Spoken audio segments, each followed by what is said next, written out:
तो दोस्तों अब पार्ट 2 आ चुका है।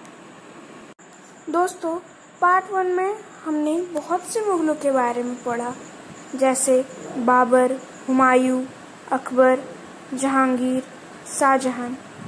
शाहजहां के पुत्र औरंगजेब की पार्ट 2 में बारी है। जब औरंगजेब ने आगरा को कैप्चर कर लिया तब उसने अपने आप को एम्परर घोषित कर दिया। उसके बाद औरंगजेब ने अपना टाइटल आलमगीर कर लिया। औरंगजेब बहुत ही क्रूर शासक था। ये मुगल वंश का आखिरी मेन शासक भी था। जब इसकी लड़ाई the great Maratha ruler Chhatrapati Maharaj Shivaji से हुई तो ये छत्रपति महाराज शिवाजी से हार गया और औरंगजेब ने लिखा भी है कि शिवाजी से लड़ाई इसकी लाइफ की सबसे बड़ी गलती थी। औरंगजेब की मृत्यु 3 मार्च 1707 ईस्वी में हो गई और इसके बाद बहुत से राजा आए, लेकिन इन्होंने कुछ ज्यादा काम किया नहीं। सबसे पहले आए औरंगजेब के जाने के बाद बहादुर शाह 1। इनका रूलिंग पीरियड 1707 से 1712 तक था। उसके बाद जहांगीर शाह आए, वो बस 1 साल तक रूल किए, 1712 से 1713 तक। फिर उसके बाद फर्रुखसियार आए, इन्होंने कुछ साल ही रूल किया, 1713 से 1719 तक। उसके बाद राफी-उद-दराजत आए, उन्होंने कुछ महीने तक ही रूल किया। उसके बाद मोहम्मद शाह रंगीला आए, उन्होंने 1719 से 1748 तक रूल किया। इन्होंने कुछ ज़्यादा रूल किया।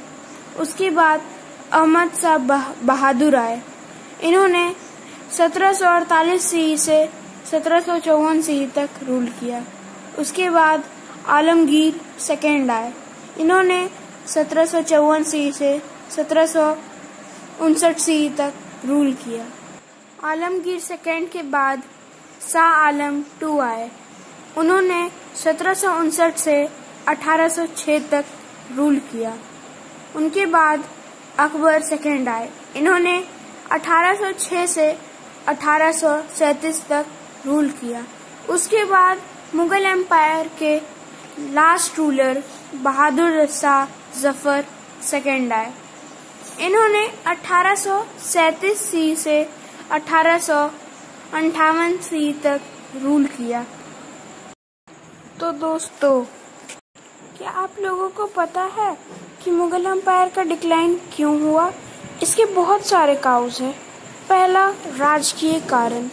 औरंगजेब ने अपना एम्पायर बहुत ज़्यादा एक्सपैंड किया था और उसके जो सक्सेसर थे वो कैपेबल नहीं थे इतना बड़ा एम्पायर को रूल करने के लिए, और इसके जो सक्सेसर थे वो झगड़ते रहते थे एक दूसरे से कि मुझे गद्दी मिले या मुझे गद्दी मिले। ये भी कारण थे, और बहुत सारे किंगडम भी राइज करने लगे थे, जैसे राजपूत, मराठास और ऐसे बहुत से। और सेकंड कारण था सैन्य कारण। मुगलों के पास अपनी सेना नहीं थी, ये लोग मनसबदार पे सेना के लिए निर्भर रहते थे पूरी तरह, और इन्हें पानी में वॉर लड़ने नहीं आता था। मतलब इनके पास कोई भी नेवी नहीं थी, और इनके आर्म्स भी बहुत पुराने हो गए थे और वॉर की टेक्निक्स भी बहुत पुरानी हो गई थी। सॉरी, यहाँ पे वॉर टेक्निक्स लिखा गया है, प्रिंटिंग मिस्टेक है, मैं इसके लिए काफी माफी चाहता हूँ। तो दोस्तों अब हमने मुगल एम्पायर के बारे में पूरा पढ़ लिया है।